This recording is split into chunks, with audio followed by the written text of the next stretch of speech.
नमस्कार। आकाशवाणी देहरादून से प्रस्तुत है प्रादेशिक समाचार। पहले मुख्य समाचार। प्रधानमंत्री नरेंद्र मोदी ने नई दिल्ली में अंतर्राष्ट्रीय श्री अन्न सम्मेलन का उद्घाटन किया। कहा, भारत का श्री अन्न अभियान 2.5 करोड़ छोटे किसानों के लिए वरदान साबित होगा। प्रदेश में G20 सम्मेलन की तैयारियां तेज। 28 से 30 मार्च तक रामनगर में होगी बैठक। पुलिस महानिदेशक अशोक कुमार ने श्री बद्रीनाथ धाम में यात्रा व्यवस्थाओं का जायजा लिया। 4 धाम यात्रा के लिए 4 लाख से अधिक यात्रियों ने पंजीकरण करवाया। और मौसम विभाग ने 21 मार्च तक प्रदेश में कहीं कहीं बर्फबारी, बारिश व ओलावृष्टि की संभावना जताई है।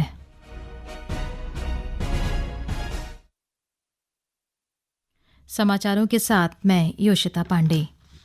अब समाचार विस्तार से।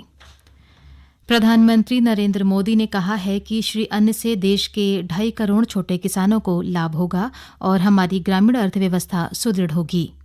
नई दिल्ली में आज अंतर्राष्ट्रीय श्री अन्न सम्मेलन के उद्घाटन समारोह में उन्होंने कहा कि मोटे अनाजों पर जलवायु परिवर्तन का असर नहीं होता है और इससे जल संकट से जुड़ी समस्या के समाधान में मदद मिल सकती है।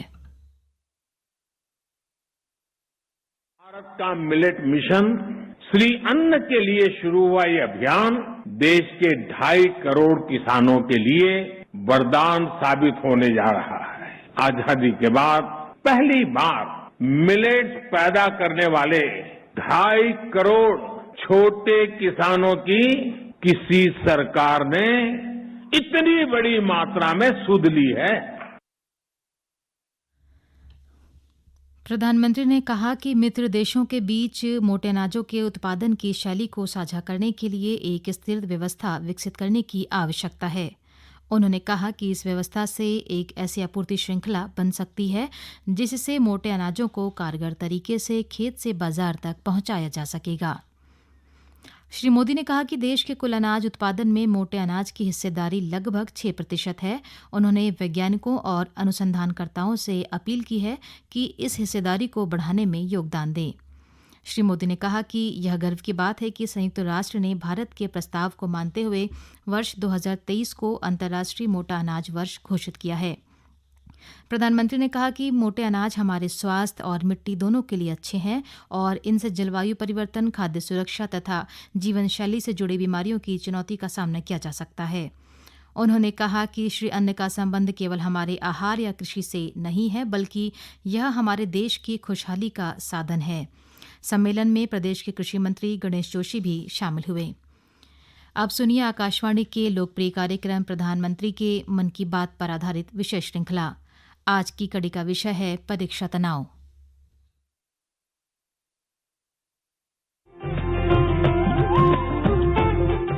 लोग, आवाज और सीधा संवाद, यानी हमारे, आपके, हम सबके मन की बात।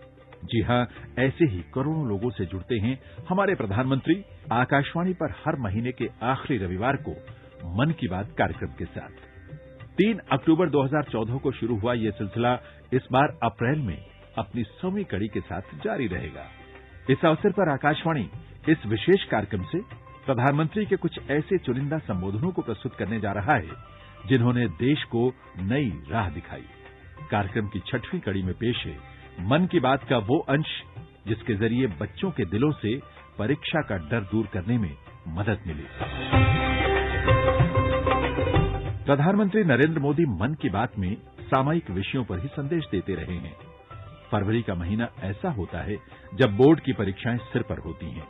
परीक्षाओं के तनाव से बच्चे जूझ रहे होते हैं। परीक्षा के तनाव से दूर रहने और बच्चों को समझाने में भी प्रधानमंत्री नरेंद्र मोदी कामयाब रहे हैं। 21 फरवरी 2015 को मन की बात में उन्होंने बच्चों से कहा कि परीक्षा बोझ नहीं है। कभी कभार ऐसा नहीं लगता है कि हम ही परीक्षा को एक बोझ बना देते हैं घर में।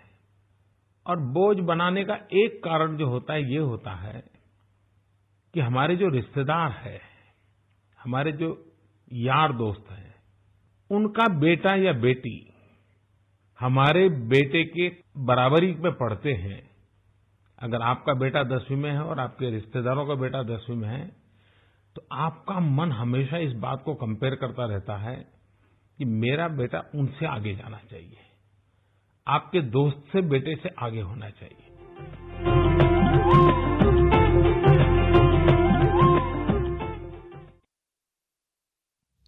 प्रदेश में आगामी G20 सम्मेलन की तैयारियां जोरों पर हैं। मुख्यमंत्री पुष्कर सिंह धामी ने अधिकारियों को रामनगर में 28 से 30 मार्च के बीच आयोजित होने वाली G20 बैठक को देखते हुए सभी व्यवस्थाओं को समय से पूरा करने के दिशा निर्देश दिए हैं।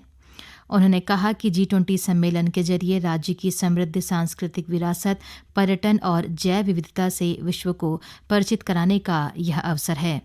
श्री धामी ने कहा कि प्रदेश के स्थानीय उत्पादों को व्यापक स्तर पर वैश्विक पहचान दिलाने के लिए हर प्रयास किया जा रहा है।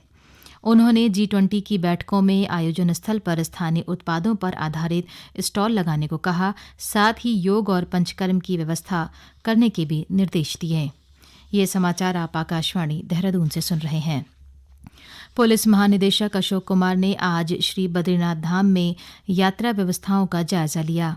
उन्होंने धाम में सीसीटीवी कैमरों को साल भर लाइव रखने के निर्देश दिए। साथ ही पुलिस जवानों के रहने के लिए आवासीय व्यवस्था के भी निर्देश दिए। इस बीच चार धाम यात्रा के लिए अब तक 4,22,861 से अधिक यात्री पंजीकरण करवा चुके हैं। पर्यटन विभाग के अनुसार गढ़वाल मंडल विकास निगम के गेस्ट हाउसों में अब तक 5,07,49,105 रुपये से अधिक की बुकिंग हो चुकी है। पिथौरागढ़ के लक्ष्मण सिंह महारा महाविद्यालय में कल युवा उत्सव का आयोजन किया जाएगा। युवा उत्सव में विधायक बिशन सिंह चुफाल, पिथौरागढ़ के जिलाधिकारी रीना जोशी और जिला पंचायत अध्यक्ष भी भाग लेंगे। इस उत्सव में विभागों के स्टॉल भी लगाए जाएंगे, जिसमें जनता को विभिन्न सरकारी योजनाओं की जानकारी दी जाएगी। चंपावत जिले के टनकपुर में राज्य स्तरीय सरस मेले की तैयारियां पूरी कर ली गई हैं। मेला परिसर में सुरक्षा के सभी इंतजाम किए गए हैं। मेले का शुभारंभ कल होगा। मेले का उद्देश्य महिला स्वयं सहायता समूह के उत्पादकों को बाजार दिलवाने और ग्रामीण अर्थव्यवस्था को मजबूत करने के साथ ही महिला समूह की आय बढ़ाना है। जिलाधिकारी नरेंद्र सिंह भंडारी ने बताया कि मेले में 11 राज्यों व प्रदेश के 90 से अधिक स्टॉल सहित 200 से अधिक महिला स्वयं सहायता समूहों के स्टॉल की प्रदर्शनी लगाई जाएगी। जो हमारा आजीविका मेला 2023 है, ये राष्ट्रीय लेवल का मेला है और माननीय मुख्यमंत्री जी इसका उद्घाटन करेंगे 19 मार्च को सायं 4 से 5 बजे के बीच। और हमारे जो विभिन्न जनपदों से लगभग 90 स्टॉल कंफर्म हो गए हैं, लगभग 200 स्टॉल रहे। और वहाँ पे जो हमारी लोकल, इसका मेन है कि जो हमारी उत्पाद होती है, जो महिलाएं समूह जो भी प्रोड्यूस बनाती हैं, शहद अगर बना रही हैं या मूंज घास से टोकरियां बना रही हैं या कुछ हैंडलूम के प्रोडक्ट्स बना रही हैं या अगर लोहे के कुछ जैसे लोहा काटने प्रोडक्ट्स होते हैं तो वो हम डिस्प्ले करेंगे। बाकी जनपदों से भी डिस्प्ले होगा, बाकी राज्यों से भी डिस्प्ले होगा। कुमाऊं विश्वविद्यालय के नैनीताल स्थित ठाकुरदेव सिंह बिस्ट परिसर के 5 यूके नेवल विंग के राष्ट्रीय कैडेट कोर के कैडेट कैप्टन अरिन राणा का चयन विदेश यात्रा कार्यक्रम ओवरसीज डिप्लॉयमेंट के लिए हुआ है। इसके अंतर्गत कैडेट कैप्टन अरिन आगामी 22 से 25 मार्च तक सिंगापुर, कंबोडिया और मलेशिया का भ्रमण करेंगे। नैनीताल यूनिट के राष्ट्रीय कैडेट कोर के अधिकारी सब लेफ्टिनेंट डॉक्टर रितेश शाह ने बताया कि ओवरसीज डिप्लॉयमेंट 2023 के लिए पूरे देश से मात्र 10 कैडेटों का चयन किया गया है। यह कैडेट भारतीय तटरक्षक पोत समुद्र पहरेदार में सिंगापुर, कंबोडिया और मलेशिया की यात्रा करेंगे। और अब एक नजर आज के मौसम पर। मौसम विभाग के निदेशक विक्रम सिंह के अनुसार राज्य में अगले कुछ दिन तक मौसम का मिजाज बदला रहेगा। उन्होंने 21 मार्च तक पर्वतीय क्षेत्रों में हल्की बारिश और ऊंचाई वाले क्षेत्रों में बर्फबारी के साथ निचले इलाकों में ओलावृष्टि की चेतावनी जारी की है। जबकि कल देर शाम से चारधाम सहित प्रदेश के ऊंचाई वाले क्षेत्रों में बर्फबारी और मैदानी इलाकों में रुक रुक कर हल्की से मध्यम बारिश का सिलसिला जारी है। राज्य में कहीं कहीं ओलावृष्टि से फसलों को नुकसान होने के भी समाचार हैं। प्रदेश में अमृत सरोवर परियोजना के तहत प्रत्येक जिले में 75 अमृत सरोवरों का निर्माण किया जा रहा है। इसी के तहत नैनीताल जिले के नंधोर रेंज में अमृत सरोवर का निर्माण किया गया। नंधोर रेंज के क्षेत्र में हाथियों के साथ ही अन्य सभी तरह के वन्य जीव भी विहार करते हैं। वन संरक्षक दीपचंद्र आर्य के अनुसार क्षेत्र में अभी तक 34 अमृत सरोवर का निर्माण किया जा चुका है, जो कि वन्यजीवों के लिए प्यास बुझाने का मुख्य स्रोत है। उन्होंने बताया कि वन विभाग अमृत सरोवर के प्रति लोगों को जागरूक करने के लिए विभिन्न माध्यमों से जागरूकता अभियान चलाया जा रहा है। नंधौर के रेंजर सुनील शर्मा ने कहा कि अमृत सरोवर बनने से मानव वन्य जीव संघर्ष की घटना में कमी लाना भी एक लक्ष्य है। केंद्र सरकार ने देश भर में नए सैनिक स्कूल खोलने के प्रस्ताव को मंजूरी दे दी है। ये स्कूल गैर सरकारी संगठनों या निजी अथवा राज्य सरकार की भागीदारी में खोले जाएंगे। लोकसभा में एक लिखित उत्तर में रक्षा राज्य मंत्री अजय भट्ट ने कहा कि फिलहाल सैनिक स्कूल सोसाइटी या रक्षा मंत्रालय ने 18 स्कूलों के साथ समझौता ज्ञापन पर हस्ताक्षर किए हैं। उन्होंने बताया कि देश में पिछले नियमानुसार 33 सैनिक स्कूल हैं। अंत में मुख्य समाचार एक बार फिर।